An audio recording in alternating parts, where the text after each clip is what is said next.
Hello guys, this video is just to show you in which part of the syllabus we are in order not to get lost in a lot of topics and working guides. So first we need to remember in which unit are we, and the name of this unit 2, that is the beginning of the second partial, is what we know as natural resources.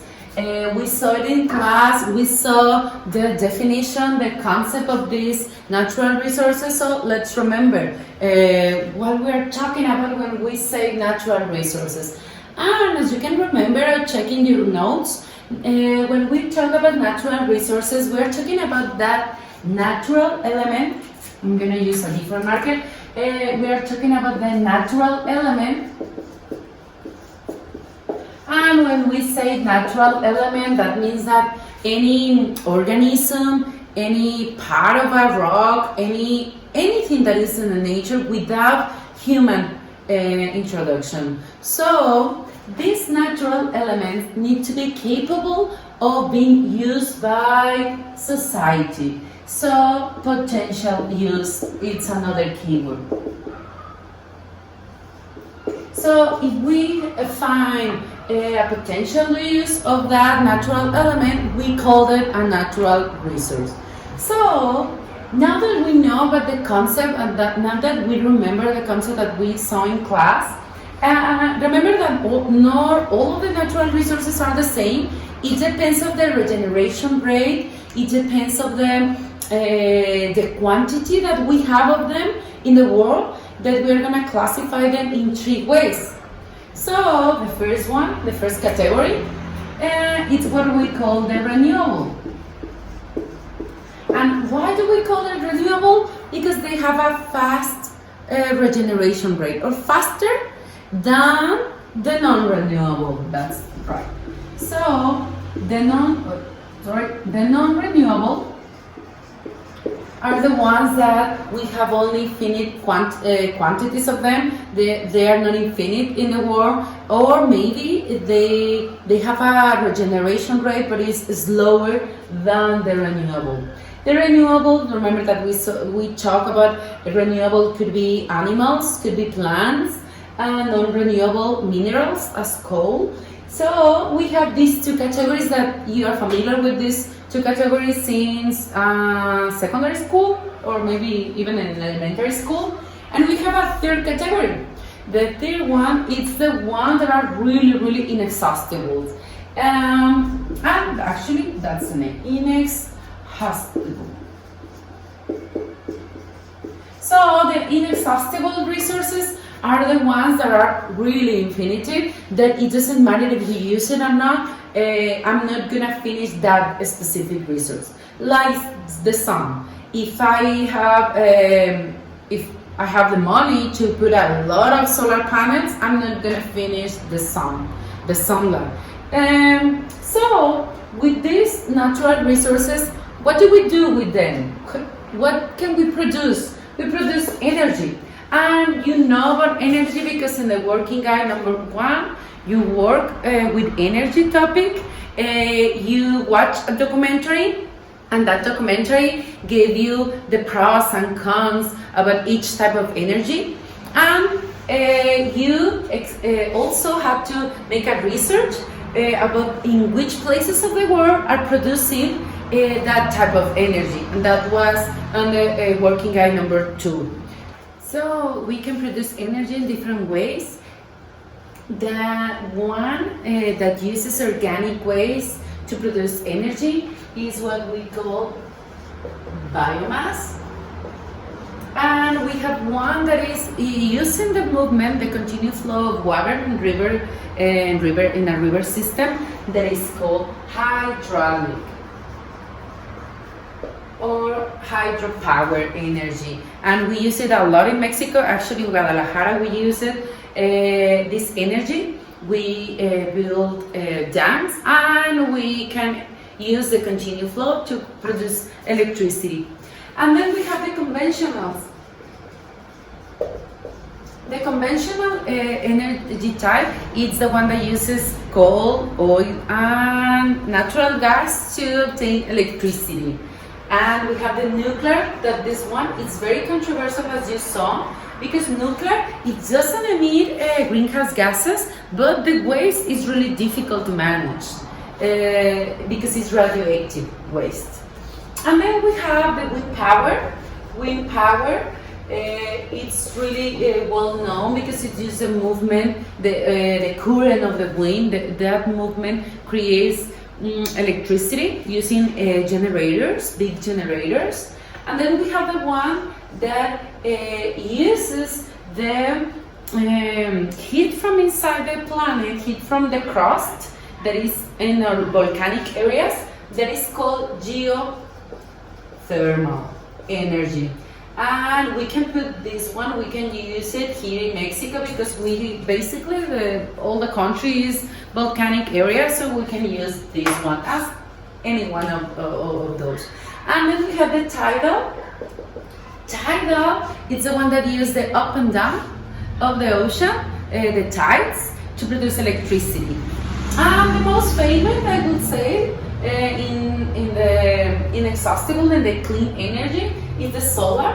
But as you saw in the documentary, in the There's No Tomorrow documentary, basically all of them depends of fossil fuels that are the conventional. So as you saw, as you investigated, it's not like just one energy, it's 100% clean, but we have advantages and disadvantages in each one. And the last part of this video is something that we use. It's a concept that we investigate in the video number 1 that is related to how are you gonna satisfy our needs, our present needs, using natural resources, but without compromising the existence of those natural resources for future generations. And that is one concept that you saw that is called sustainable development. Sustainable development. So this concept involves 3 aspects that we have to take care of them if we are talking about something sustainable. An activity that we call it sustainable has to think, obviously, environment has to be there. Environmental aspect is really important.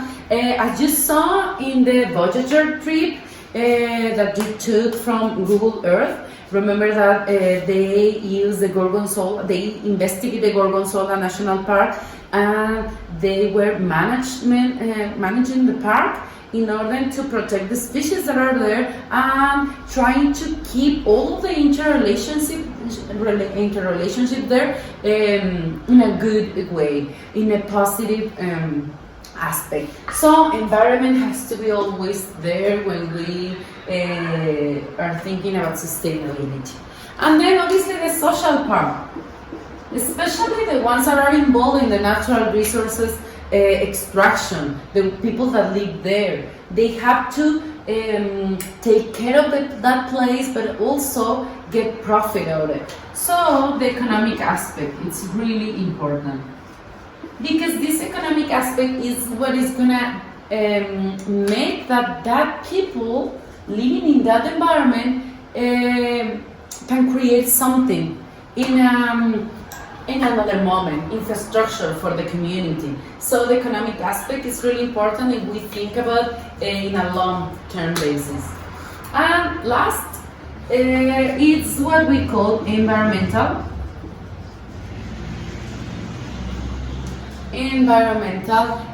legislation. Environmental legislation, it's a topic that you are gonna investigate a little bit more in the next working guide, because you are gonna investigate the first activity in that working guide, the number 3. The first activity, you are gonna investigate about what is environmental legislation, what laws, regulation, programs, protocols are in Mexico, national level, and also Jalisco level.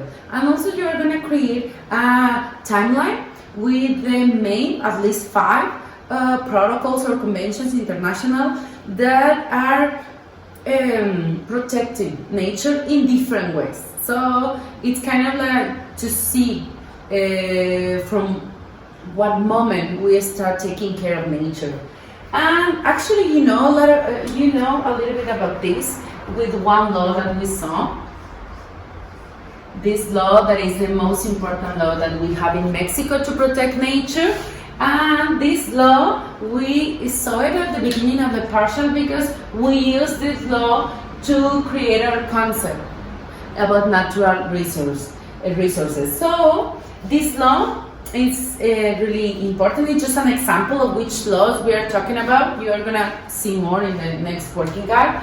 And also there is one program that you are familiar with, the Natural Protected Areas, NPA, or in Spanish, but you know this program, the Natural Protected Areas, because this program allows communities to establish specific areas with specific characteristics that are gonna manage the resources in a sustainable way. Like the national park in Africa that you saw, it's a natural protected area, and they establish specific regulation. They have a regulation to protect the environment.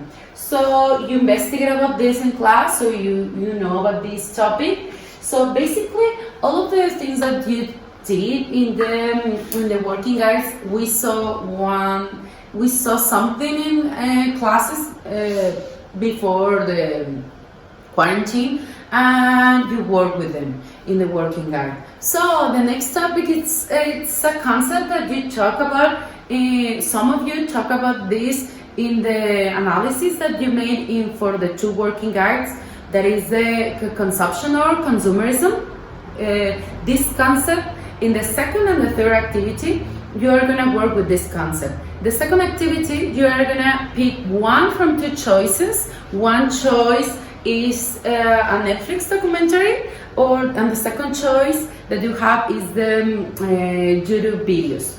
So pick just one, answer some questions about consumption habits, and the activity number 3 is you have to investigate a little bit about the concept about ecological footprint, background, who made it, who made the concept, and also how is measured this concept. And then you're gonna measure your own ecological footprint, answering some questions, easy questions to answer. And with using that information, your ecological footprint, you have to make an analysis. So I think that's it for the next working guide. If you have any question, remember that I'm here in classroom for you virtually, and also you can send me an email, a direct message. So there are different ways to communicate. So let's continue with these virtual classes.